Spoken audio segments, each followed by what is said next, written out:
Many of you have asked me if there is a collagen or bone broth replacement for those of you who don't wish to consume animal products or animal-derived foods, and I thought about it, and I think I have a solution for you. So I would like to share with you something I consume regularly, about 2 to 3 times a week, to get my iodine supplementation from food, because as some of you might know, I've mentioned in previous videos that I am not a fan of synthetic supplements, and that is because, and I don't take any supplements, none. I get my nutrients from my food, and I eat very deliberately certain foods so that I get those nutrients. And the reason, short answer, that I don't like supplements is because they lack bioavailability. In other words, a supplement can be labeled that it is indicative of providing a certain amount of a nutrient, a mineral, or a vitamin. However, once consumed in the body, there is no guarantee that that amount is going to be absorbed and assimilated into the body in a way that would benefit the human body. So I like to go straight to the source, and I do that, and I eat certain foods, like I said, to get my nutrients. So I would like to share this with you, and what it is it's a seaweed. I kind of call it a seaweed elixir. This is kind of killing 2 birds with 1 stone. But iodine, if you don't know, iodine is an essential element. And by that I mean that it is truly essential because our bodies do not make iodine. Therefore, we must obtain it from the diet.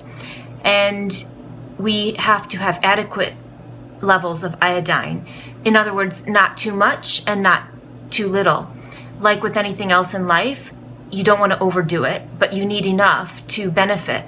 And iodine is something that, as the modern world has progressed, we have become even more deficient as a human race. And that is because elements in the food and water supply, for instance, in water, chlorine and fluoride, these chemicals displace iodine in the body, as do flame-retardant materials. And those are found in mattresses, automotive interiors, cookware, furniture upholstery. In other words, we're being exposed to materials on a daily basis that displace the iodine that we do have.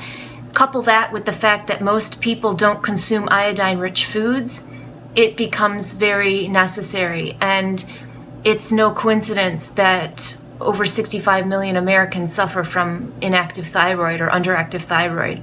So it is an issue that many people have. And not only is this, like I said, it's going to be a fantastic vegan or vegetarian alternative to bone broth, but it will be a great source of iodine.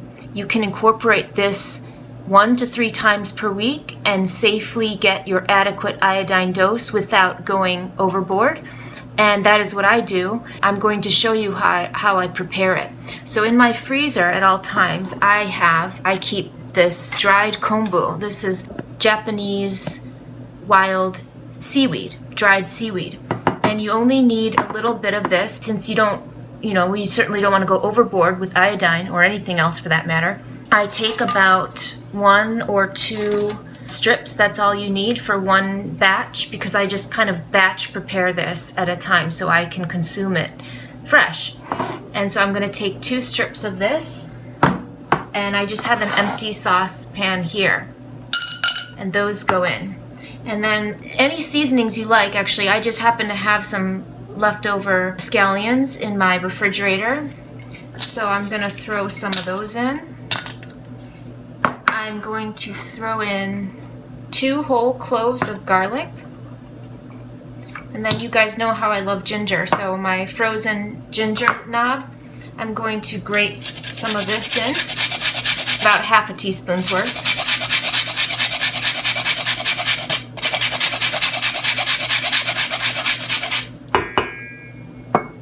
What I will do with this is I add about 16 ounces of filtered water and bring it to a boil on the stove, and I'll show you that in a minute.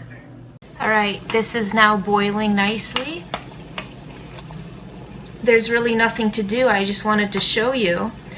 As it boils, the dried seaweed will kind of bloom and come back to life, rehydrate.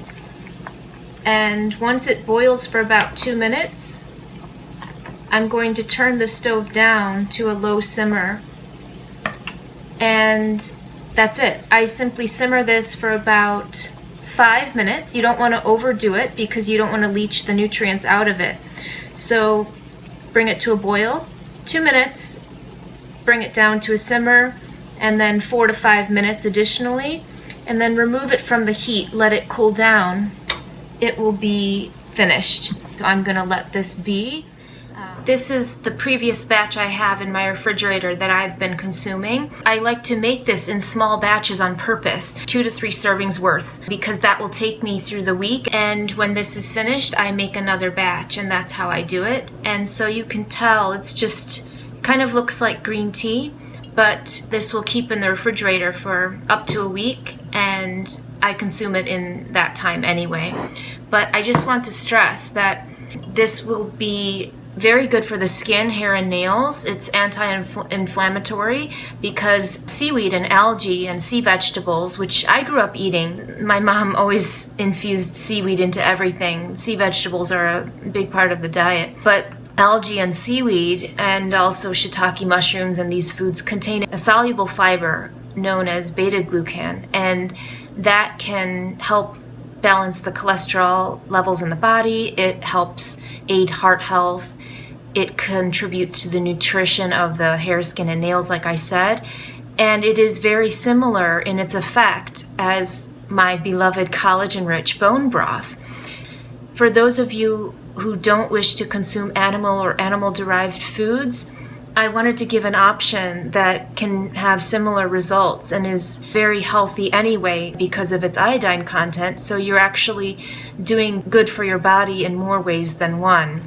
I just want to stress that consuming certain foods in a mindful way, we can avoid having to rely on supplements. I never want to tell anyone what to do or not do, but I personally don't take supplements, and I would rather, for many reasons, I would rather go straight to the source and consume that food.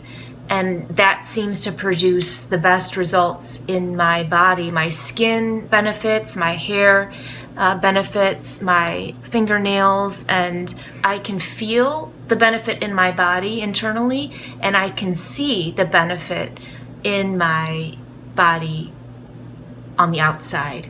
So that is why I always stress the importance of diet, not only for your internal health, but that what we eat, it comes out. I've said this before, but the skin is the largest organ. So whatever we consume, for better or worse, it's going to be exposed in our skin, the condition of our skin. So eat mindfully and eat deliberately and be well.